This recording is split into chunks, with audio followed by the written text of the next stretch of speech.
Hello students, कैसे हैं आप सब। आशा करती हूँ आप सभी अच्छे होंगे। मैं आरती आप सभी का अपने परिवार फिजिक्स गुरु पर हार्दिक स्वागत करती हूँ।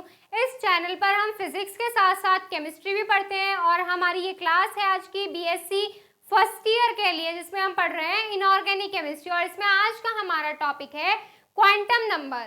तो आज हम बात करेंगे क्वांटम नंबर्स के बारे में। क्वांटम नंबर्स क्या होते हैं।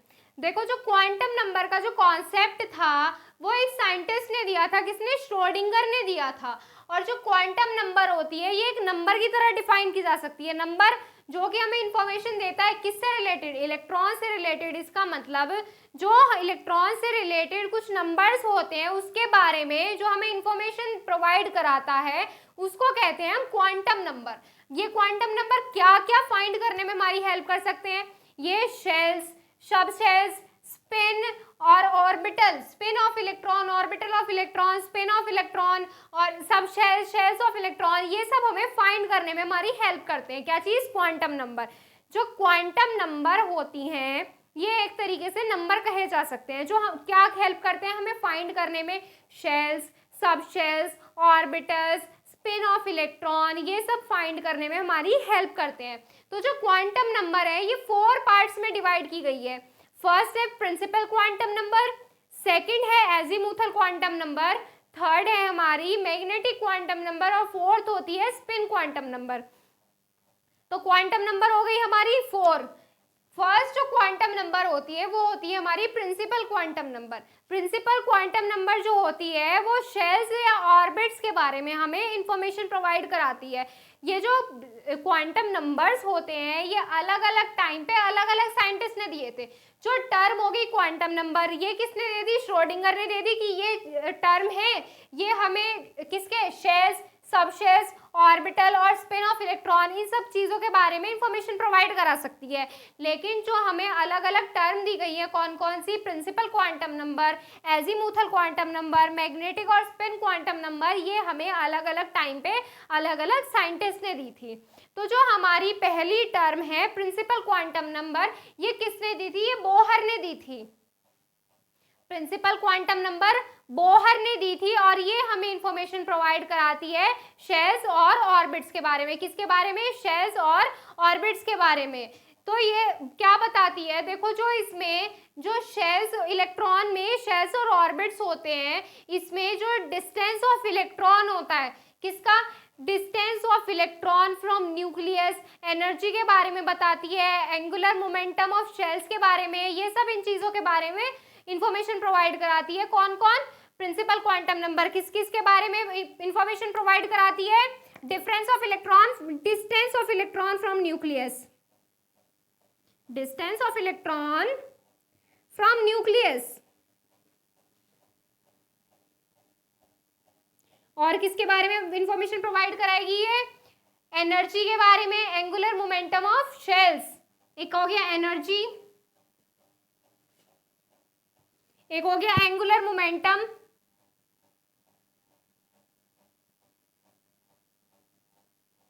Angular momentum of shells. जो हमारे सब शेल्स होते हैं, सब शेल्स में क्या होते हैं? शेल्स होते हैं, सब शेल्स होते हैं, इनके बारे में जो हमें इंफॉर्मेशन प्रोवाइड कराई थी किसने कराई थी? ये बोहर नाम के साइंटिस्ट ने। किसके थ्रू? प्रिंसिपल क्वांटम नंबर के थ्रू। इसमें क्या बताया जाता है? इसमें इलेक्ट्रॉन्स के शेल्स या ऑर्बिट के बारे में हमें इंफॉर्मेशन प्रोवाइड कराती है। जिसमें इलेक्ट्रॉन्स प्रेजेंट होते हैं उनके बारे में इंफॉर्मेशन प्रोवाइड कराती है। देखो, जो इसे किससे शो करते हैं? जो प्रिंसिपल क्वांटम नंबर होती है इसको हम n से रिप्रेजेंट करते हैं। जो हमारी एजीमुथल क्वांटम नंबर होती है उसको L से रिप्रेजेंट करते हैं। जो हमारी मैग्नेटिक क्वांटम नंबर M से और स्पिन क्वांटम नंबर S से रिप्रेजेंट करते हैं। तो जो हमारी प्रिंसिपल क्वांटम नंबर है उसको हम N से रिप्रेजेंट करते हैं। और जो N की वैल्यू होती है, N की वैल्यू 1 to इंफिनिटी तक कुछ भी हो सकती है। क्या हो सकती है? 1 to इंफिनिटी तक।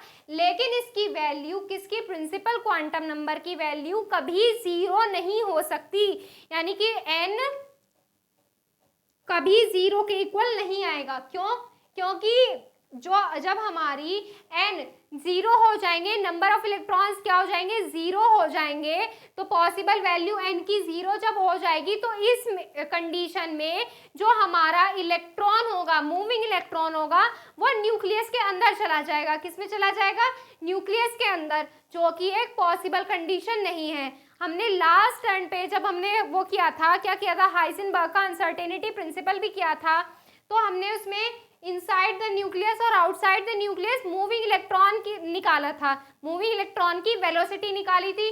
तो जो इनसाइड द न्यूक्लियस आई थी 10,000 times more than speed of light, जो कि पॉसिबल कंडीशन नहीं है। इनसाइड द न्यूक्लियस जब हमने, आउटसाइड द न्यूक्लियस जब निकाला था तो क्या आई थी, 100 टाइम्स कम आई थी लाइट, स्पीड ऑफ लाइट से, जो कि एक पॉसिबल कंडीशन थी। तो वहां से क्या वेरीफाई हुआ था कि जो हमारा मूविंग इलेक्ट्रॉन है वो न्यूक्लियस के अंदर एंटर नहीं कर सकता। तो यही कंडीशन इसमें भी अप्लाई होती है। जो प्रिंसिपल क्वांटम नंबर जो होती है वो 2n² होती है, इससे हम निकाल सकते हैं। तो इसमें एक्सटर्नल शेल और आउटर शेल, ये इन चीजों से हम निकाल सकते हैं। तो इसमें पहले ये देखो, the concept of quantum number was given by Schrodinger. Schrodinger ने ये कॉन्सेप्ट दिया था, the quantum number can be defined as the number which provide all information related to electrons। Quantum number जो था श्रोडिंगर ने दिया था, और क्वांटम नंबर एक नंबर की तरह डिफाइन किया जा सकता है जो हमें इंफॉर्मेशन प्रोवाइड कराता है इलेक्ट्रॉन से रिलेटेड।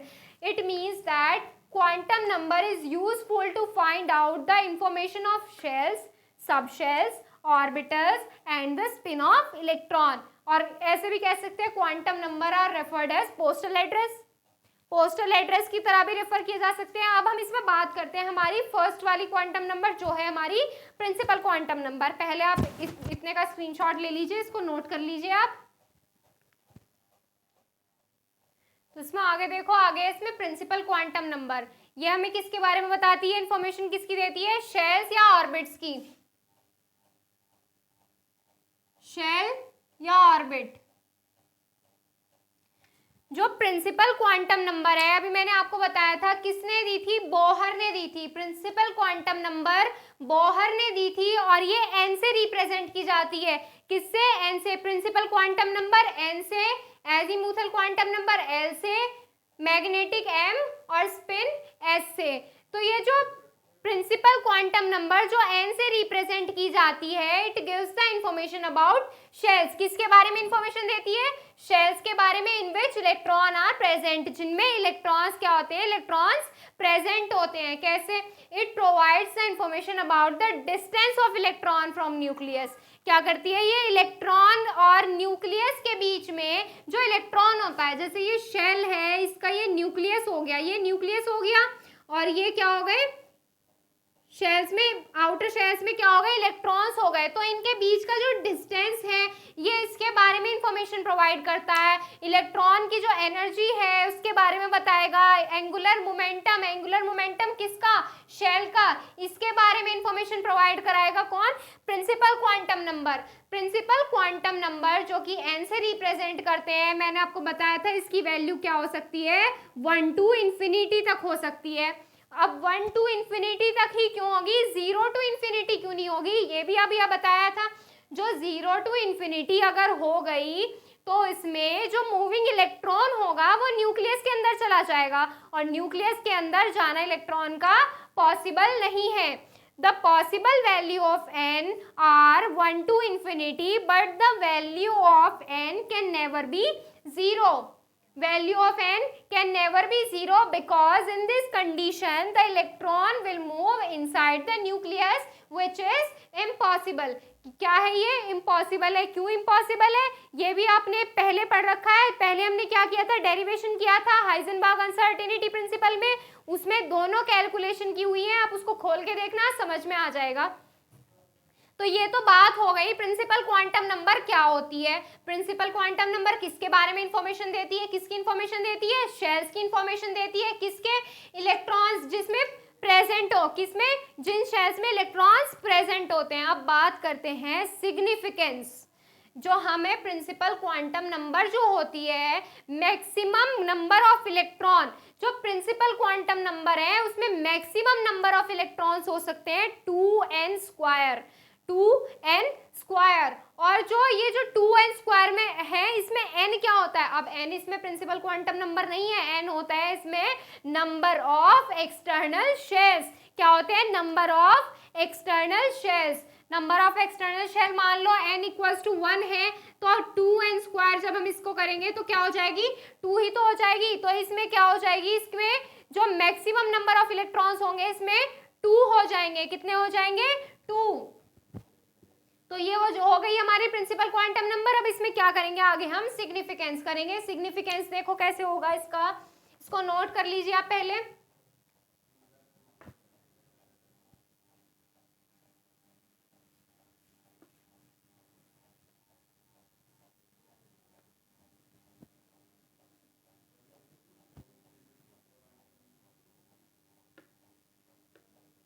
सिग्निफिकेंस देखो इसका, significance of principal quantum number. क्या डालेंगे? Sketch significance.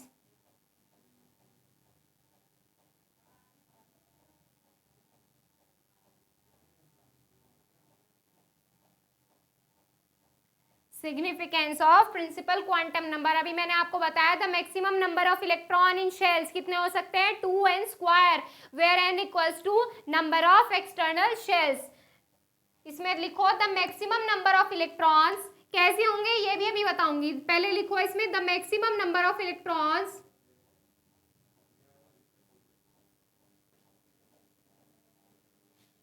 in a shell, in a given shell या in a shell, the maximum number of electrons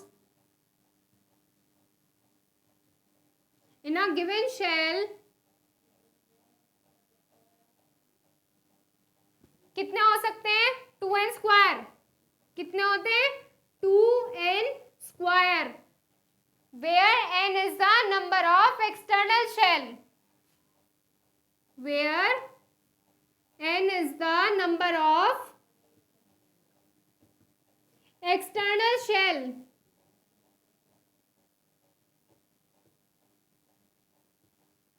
ये चीज क्लियर हो गई। अब देखो इसमें एग्जाम्पल की तरह देखो, एग्जाम्पल में क्लियर हो जाएगा। मान लो हमारे जो एक्सटर्नल शेल्स हैं वो 1 है। क्या है? n क्या हो गया इसमें हमारा?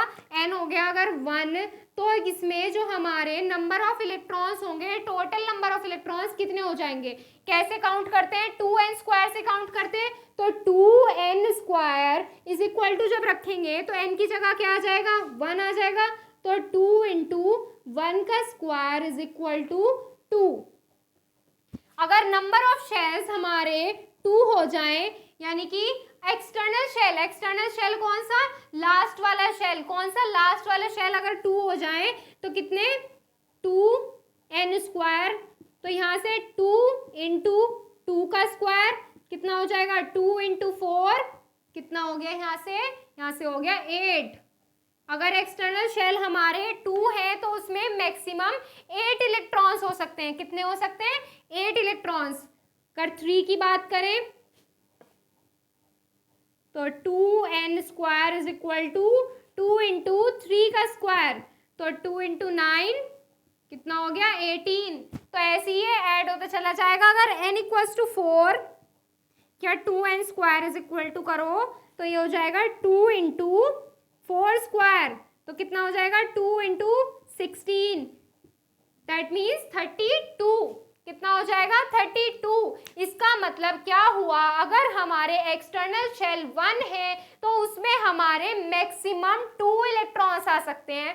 अगर एक्सटर्नल शेल्स कितने हैं? 2 हैं तो मैक्सिमम 8 इलेक्ट्रॉन्स आ सकते हैं। अगर एक्सटर्नल शेल कितने हैं? 3 हैं तो मैक्सिमम 18, और 4 हैं तो मैक्सिमम 32 इलेक्ट्रॉन्स आ सकते हैं। किसमें आ सकते हैं? शेल्स में कितने? 32 इलेक्ट्रॉन्स आ सकते हैं। तो ये बात हो गई हमारी किसके लिए?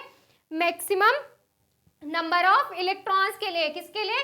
मैक्सिमम नंबर ऑफ इलेक्ट्रॉन्स के लिए। अब देखो ये तो इलेक्ट्रॉन्स की बात हो गई। जो शेल्स होते हैं वो कैसे रिप्रेजेंट किए जाते हैं? जो शेल्स होते हैं वो कैसे रिप्रेजेंट किए जाते हैं?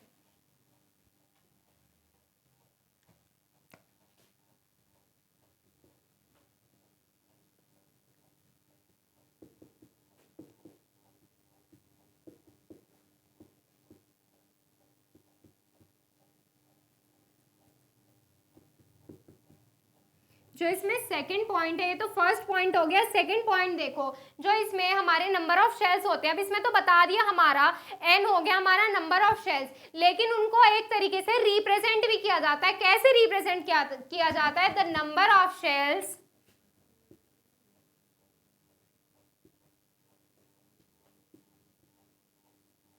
Can be represented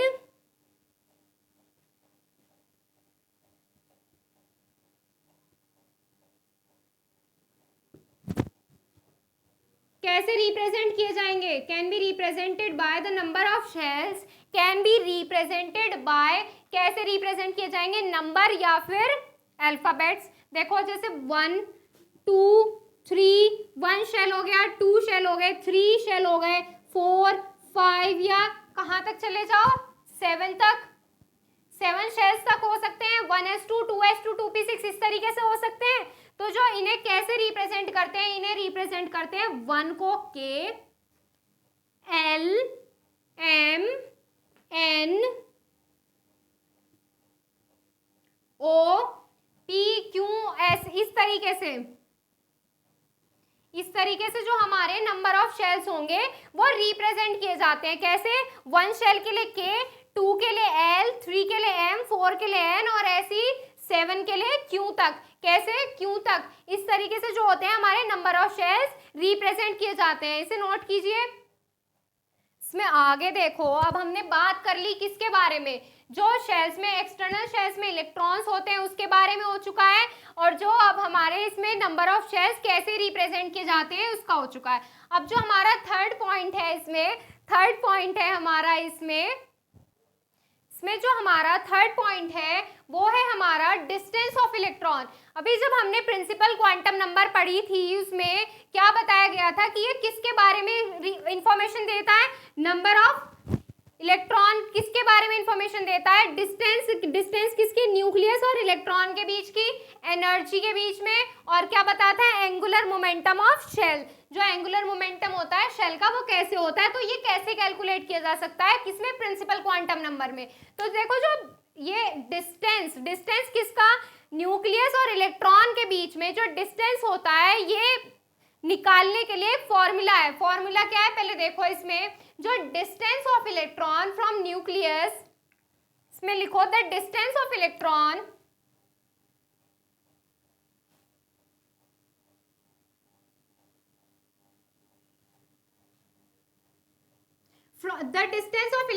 from nucleus.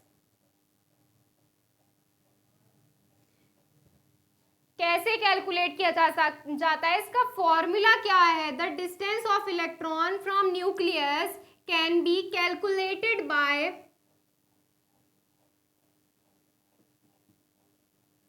Distance क्या हो गया? Rn।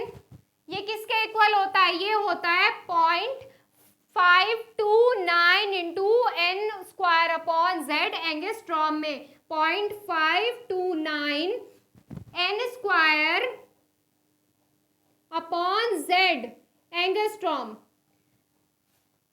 n क्या हो गया?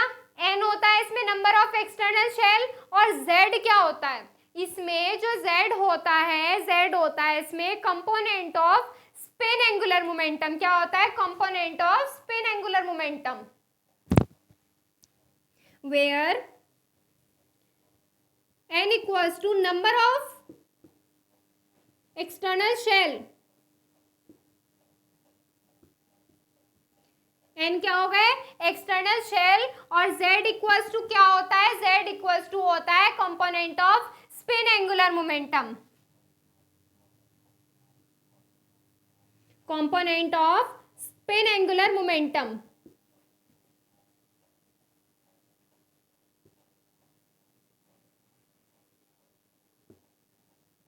तो इससे क्या हो सकता है? इस फॉर्मूले से जो हमारी क्या इलेक्ट्रॉन और न्यूक्लियस के बीच का जो डिस्टेंस होता है वो यहां से हम कैलकुलेट कर सकते हैं। क्या कर सकते हैं? कैलकुलेट कर सकते हैं। अब बात करते हैं इसकी एनर्जी की।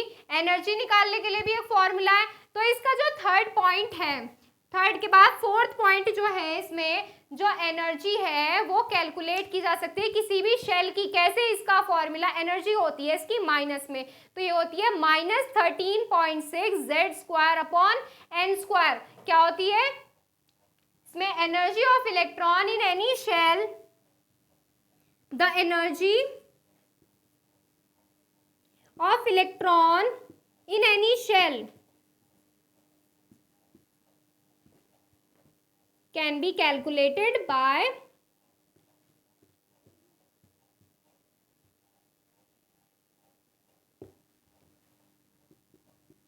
क्या फॉर्मूला? एनर्जी को किससे शो करते हैं? एनर्जी को ई से शो करते हैं। ई एन इक्वल्स टू कितने हो जाएगा? -13.6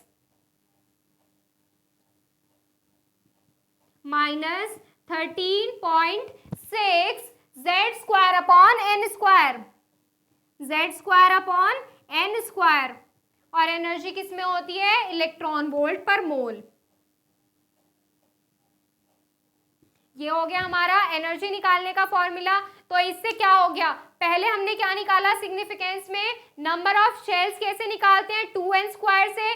फिर उनको कैसे रिप्रेजेंट करते हैं? अगर 1 है तो KLMN इस तरीके से शो करते हैं। और फिर थर्ड क्या हो गया? डिस्टेंस। डिस्टेंस किसके बीच का? इलेक्ट्रॉन और न्यूक्लियस के बीच का।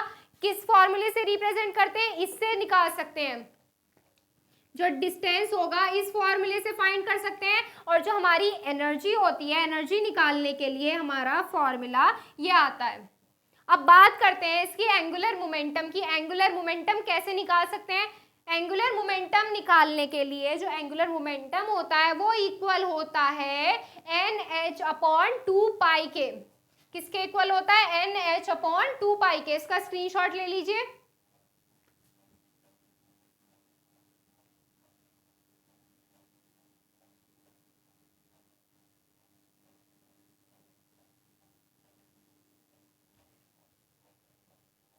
जैसे हमारे फर्स्ट वाला कौन सा फॉर्मूला लिखा था अभी हमने?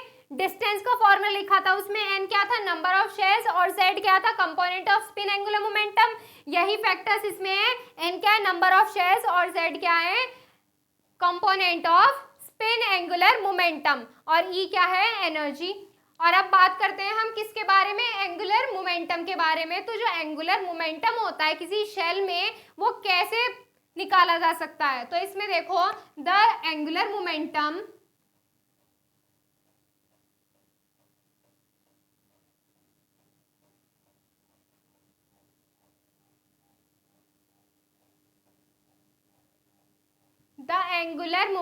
of electron in a given shell, the angular momentum of electron in a given shell can be represented as या can be calculated as